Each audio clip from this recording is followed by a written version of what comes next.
Hey friends, Ranger Jason Bentley from the Ligon Outdoor Center here, Genesee Intermediate School District, welcoming you back to our Lessons from Ligon videos. It's a nice winter day. Good time of year to get out into the woods and see what's going on with your forest and the wildlife that's out there. Wintertime is a lot different than it is in the summer as far as what kind of animals you see, how active they are. And if they're not out and they're not active, I can at least see where they have been from their tracks in the snow.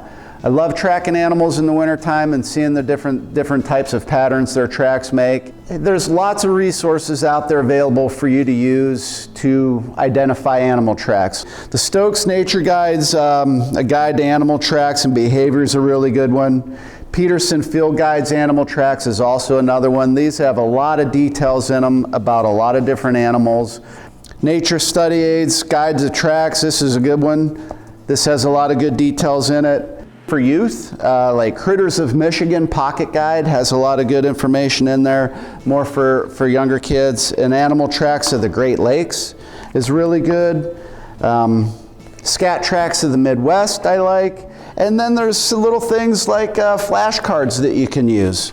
Animals and Birds Tracks, they're like little flashcards that have pictures and some details on the back. These are just a few. There's a lot more out there. I recommend that you look some up and get what works for you. So we're going to go outside here in just a little bit, and there's plenty of snow, so I've got some cool tracks to share with you. So how about we head outside here?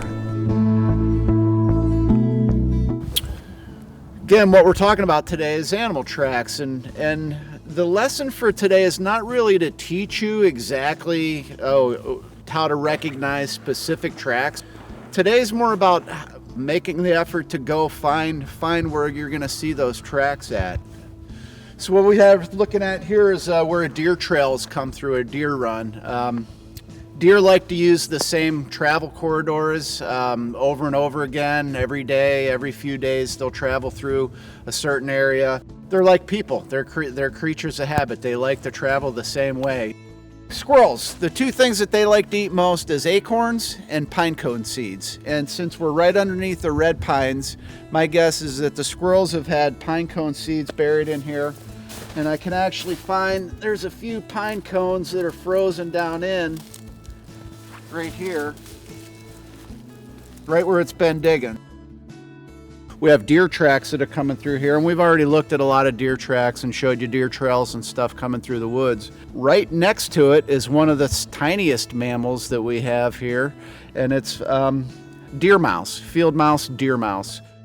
There's multiple sets of deer mice or field mice tracks in the snow, and you can see where they've been dragging their tail through the snow this way.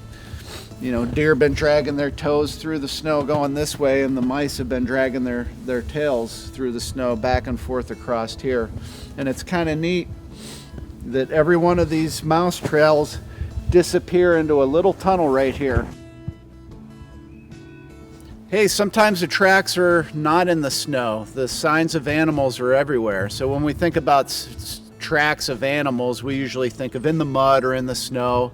But animals leave their sign of what they've been doing in the woods all over. And if you see this tree, this sassafras tree behind me here, there's some pretty good signs of some woodpecker activity. And as you can see, it's a pretty deep sized cavity in here.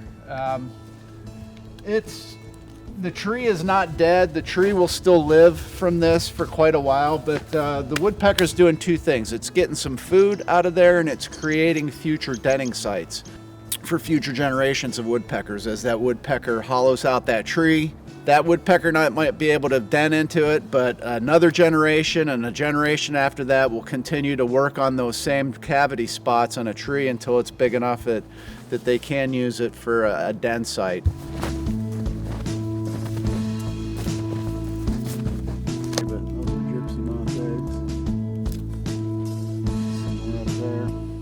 So, well, thanks for joining me out here and taking the time to watch the video and talking about tracks in the snow. And I just want to remind you, hey, Ligon is here for field trips. If you're a teacher, Genesee County and the surrounding counties here in Michigan, you want to bring your kids out and enjoy a nice day. And who makes better tracks in the snow than kids? And we've got lots of snowshoes that you can borrow that you can use while you're here at Ligon. If you would like to do a snowshoe on loan, lots of options. So check out our programs on our website and check out the newsletter with the activities that we have going on. And if you have any questions, I'm happy to meet with you, talk with you, answer any questions you might have about making a field trip and using the Ligon Outdoor Center or taking advantage of some of our resources that we can bring to your school building. So until next time, thanks for watching. It's Ranger Jason signing out.